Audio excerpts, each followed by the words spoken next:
All right, so we're diving deep into the life of Confucius, his early career, before he became like the Confucius, the philosopher. Yeah, exploring those early years, I think, gives us a much deeper understanding of how his ideas actually developed. Right. And his real impact on society. Exactly. Because he wasn't, born a legend, right? Yeah. He became one. And I think we tend to picture him as this wise older sage. Right. But he had a whole life leading up to that. It takes us back to like his 20s and 30s working as a clerk. Not exactly the image of a world-changing philosopher, is it? Not at first glance, no. Right. But this is where we start to see, I think, the seeds of his greatness. Yeah. Confucius was a keen observer. Yeah. And he noticed a need. What need did he notice? Well, many rural people in his area lacked basic skills. Okay. Need for better jobs. Right. And, instead of just seeing a problem, he saw an opportunity. Yeah, it's so fascinating how he recognized that and decided to address it. Yeah. And it wasn't just about like personal ambition, was it? I don't think so. Like, was there something more driving him? Absolutely. What do you think it was? Well, Confucius really believed in the power of education. Right. To uplift individuals and to strengthen society as a whole. Okay. And he saw this gap in practical skills as a barrier to social mobility. Something he felt deeply about. So he starts his own school. Right. Well, it's more like a practical training program. That's a better way to put it. What I find so fascinating here is the tuition. It was a bundle of dried meat. That's right. Yeah. What does that tell us? I mean, that speaks volumes, I think, about Confucius's commitment to making education accessible. Yeah. It wasn't about profit for him. Right. It was about sharing knowledge and empowering people. Okay. Regardless of their economic background. So in a way, he was kind of challenging that existing social hierarchy. Right. Where opportunities were often limited, by birth. Yeah, it's a powerful reminder that education can be a great equalizer. Right, absolutely. But it also sounds like he was strategically building his own network. Our source mentions that he often trained his students, many of whom were relatives, to be potential assistants. Right, he was definitely a shrewd operator. Right. By equipping his students with valuable skills. He was not only helping them to advance, but he was also creating a network of loyal and capable individuals who could support his own work and ambitions. That he's not just teaching, he's building a team. He's building a team. But this raises an important question. Wasn't there like a rigid social hierarchy in ancient China? Yeah. Was he subtly challenging that by teaching those who were typically excluded from education? That's a great point. Right. You're hitting on a key point here. Yeah. Confucianism, from its very beginnings, really promoted the idea of meritocracy, that advancement should be based on ability and virtue, right, not just birthright. Yeah.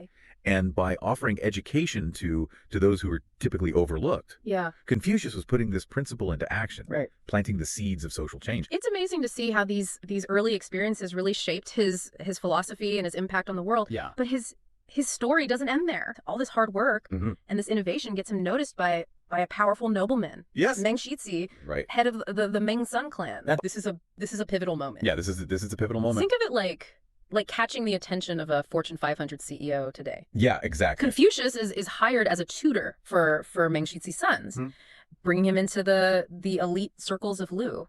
Exactly. It's a huge leap forward in his career. Yeah, absolutely. But this detail about the Meng family is interesting. Right. They had a history of accepting children born outside of traditional marriages.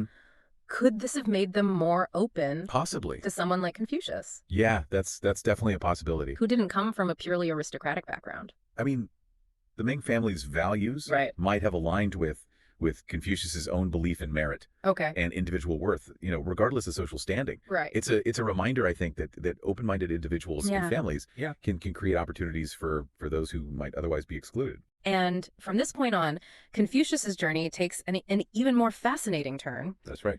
He embarks on his first trip abroad, accompanying his student to Luoyang, the capital of the Eastern Zhou Dynasty. Right. And what's striking is that this is the first time he leaves his home state of Lu. Yeah, it's a major life event for him. Right. And we even know the exact date of this journey. Really? Thanks to some historical detective work. Oh, wow. Historians were able to use records of a solar eclipse. Oh, wow. That's incredible. To pinpoint the year and even the month of his departure. That's incredible. Yeah. But this trip wasn't just like a sightseeing tour, was it? No, not at all. They had a specific purpose, right? Absolutely. What was it? They were traveling to Luoyang to report the death of Meng Shitzi to the royal court. Right. A duty that blended politics and family obligation.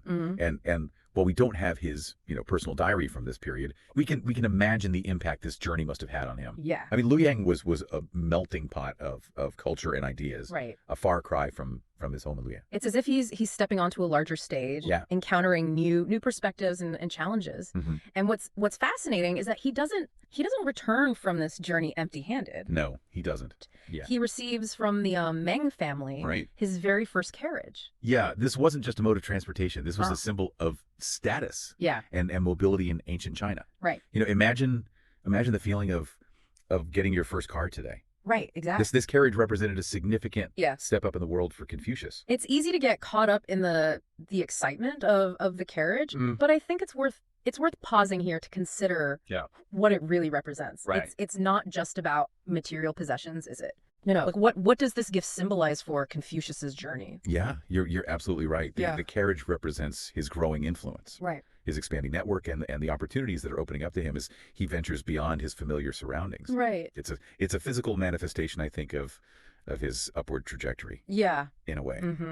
We left off with Confucius receiving this incredible gift, this carriage, a symbol of his rising status and the opportunities that were opening up to him. But this trip to Luoyang was more than just a chance to climb the social ladder, wasn't it? Yeah, exactly. Like, what else was he doing there? I mean, Confucius wasn't just there to, just to perform a duty. He was eager to learn. Right. And to soak up everything that this new environment had to offer. He was like a sponge, absorbing new ideas, meeting influential people. Right. Remember, Luoyang was the capital of the Eastern Zhou Dynasty. It was a hub of culture and politics. It makes you wonder what it must have been like to witness those discussions firsthand. What kinds of things were people talking about back then? Yeah. Was it all tortly gossip and political maneuvering? I'm sure there was plenty of that. Right. But the issues of the day went far deeper. Okay. One of the biggest concerns was the declining power of the Zhou dynasty. Okay. For centuries the Zhou kings had been the symbolic rulers of China, but their authority had weakened. Okay. The various states were becoming more independent, right, and were often at war with each other. So it's like this backdrop of political fragmentation and instability is shaping Confucius's experiences, and for someone who valued order and harmony, right, this must have been deeply concerning to him. Oh, absolutely. I mean, he was witnessing the breakdown of the very system that he believed in, and it forced him to confront this question of how to restore order, and create a more just and harmonious society. If we connect this to his philosophy, is this where his emphasis on Ren starts to take shape? This idea of benevolence, of putting the needs of others before your own as a way to heal those divisions. That's a very insightful connection. Yeah. While Ren was always a part of his thinking, I think this trip likely deepened his understanding of its importance. Okay. He saw firsthand how self-interest and power struggles were tearing society apart. Right. And he believed that cultivating this deep sense of humanity was the key to restoring harmony. Okay. It wasn't just about following rituals. It was about transforming individuals from the inside out. It sounds like he was advocating for a more ethical approach to leadership and social interaction, in contrast to the self-serving behaviors he was witnessing. Exactly. Did this make him more traditional in his outlook, like wanting to return to a more idealized past? That's a good question. Or did it push him in new directions? That's a question that scholars have debated for centuries. Yeah. Some argue that this trip made him more determined to restore the traditional values and rituals of the past. Okay. He saw firsthand the chaos that resulted when those values were neglected. Right. But others suggest that this experience also exposed him to new ideas and ways of thinking. Okay. Prompting him to adapt. Okay. And evolve his approach. So maybe a bit of both. Yeah, I think so. A deep respect for tradition, but also a willingness to adapt to changing circumstances. Like that saying that the only constant is change. Right. But did he just observe these political dynamics from afar? Well, or did he actually engage with them in Luoyang? Like, did he have any direct experience with the rituals and ceremonies of the Zhou court? We know from historical accounts that he did visit the Zhou royal court, right, and observe these rituals firsthand. Yeah, this must have been an incredible experience for someone who was deeply interested in the traditions and proper conduct of society. Right. He wasn't just a passive observer. Yeah. He was actively engaging with the cultural and political landscape. This brings us to another important concept in Confucianism. Yeah. This idea of li, ritual propriety. Right. Could you elaborate on how li relates to Ren? Sure. And how this trip might have influenced Confucius's understanding of both concepts? Yeah, so li encompasses the rituals, the ceremonies, the social norms that provide structure and order to society. Okay. While Ren is the inner virtue. Okay. The moral compass. Yeah. Li is the outward expression of that virtue. Mm-hmm. And Confucius believed that by performing rituals with sincerity and understanding, individuals could cultivate their inner Ren and contribute to a more harmonious society. It's like Li provides the framework, the guidelines for ethical behavior, while Ren is the driving force, the motivation behind those actions. Exactly. So he wasn't just advocating like blind adherence to tradition. Right. He was emphasizing the importance of aligning outward actions with inner virtue. Precisely. And his experiences in Luoyang, observing the rituals of the court, while also witnessing the political fragmentation and moral decay, likely deepened his understanding of this complex relationship between Li and Ren. Right. He saw that rituals alone were not enough. They needed to be grounded in genuine morality and a commitment to justice. This journey to Luoyang really seems to have been like a turning point for Confucius. Yeah, it really was. He's gone from being a local teacher and clerk to someone with a much wider perspective, a deeper understanding of the challenges facing his society. Absolutely. But he eventually returns to Lu, doesn't he? He does. Well, what happens next? Does he go back to his old life, or does he take this newfound knowledge and do something different? He returns to Lu, but he's not the same man who left. Right. This trip has changed him. He's seen the bigger picture. Right. And he's got new ideas brewing. It's like coming back from an amazing study abroad program. You've got all this new knowledge, and you're ready to make your mark on the world. Yeah, exactly. How does this shift in perspective manifest in his teaching? We left off with him returning to Lu, transformed by his experiences in Luoyang. He's seen the bigger picture now, grappling with the complexities of his time and carrying new insights about the relationship between ritual and virtue. Yes, this journey has profoundly impacted how Confucius approaches education and his role in society.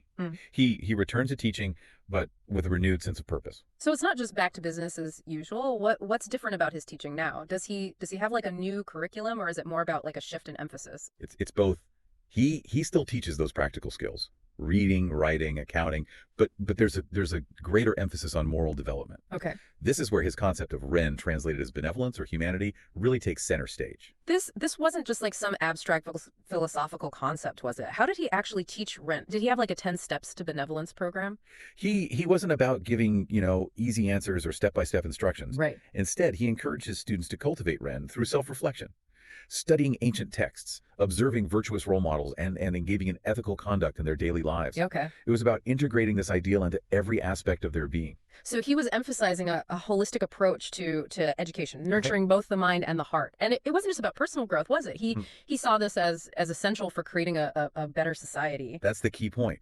Confucius believed that a harmonious and just society could only be achieved if individuals cultivated their inner virtue. He saw Ren as the foundation for strong relationships, ethical leadership, and social harmony. Yeah. It was the antidote to the self-interest and power struggles that were tearing society apart. Yeah, it's a powerful idea that resonates even today. Yeah. But promoting such a radical concept in those turbulent times couldn't have been easy. Did he face any pushback? Absolutely. Yeah. Not everyone embraced his ideas. Right. Some saw his emphasis on virtue and ethics as a threat to the established order. Right. They were comfortable with the status quo, even if it was riddled with injustice and inequality. Yeah, it makes you think about the challenges anyone faces when they try to bring about change, especially when it involves questioning deeply ingrained social norms and power structures. Right. But Confucius didn't give up, did he? Not at all. He continued to teach, attract new students, and refine his ideas. He was a master communicator, using stories, metaphors, witty sayings to make his points memorable and accessible. Right. This is part of what made his teaching so enduring. It's fascinating that even though he didn't write any books himself, his ideas were preserved and passed down through generations. It speaks to the power of his message and the dedication of his followers. Absolutely. That's right. It was his students who compiled his sayings and conversations into what we now know as the Analects, right? A collection that has had an immeasurable impact on Chinese thought and culture for over 2 millennia. So as we wrap up this deep dive into the early life of Confucius, Yeah. what are the key takeaways? Why should we care about this guy who lived thousands of years ago? Well, Confucius's story reminds us that even amidst chaos and uncertainty, individuals have the power to make a difference. His emphasis on education, ethical leadership, and the cultivation of inner virtue continues to inspire people around the world. Right. His teachings are a testament to the power of ideas to shape history. Yeah. And offer timeless wisdom for navigating the complexities of human existence. It's been an incredible journey exploring his early years, seeing how his experiences shaped his philosophy and understanding why his message continues to resonate today. Thanks for joining us for this deep dive into the life of Confucius. Keep learning, keep exploring, and keep questioning. Until next time.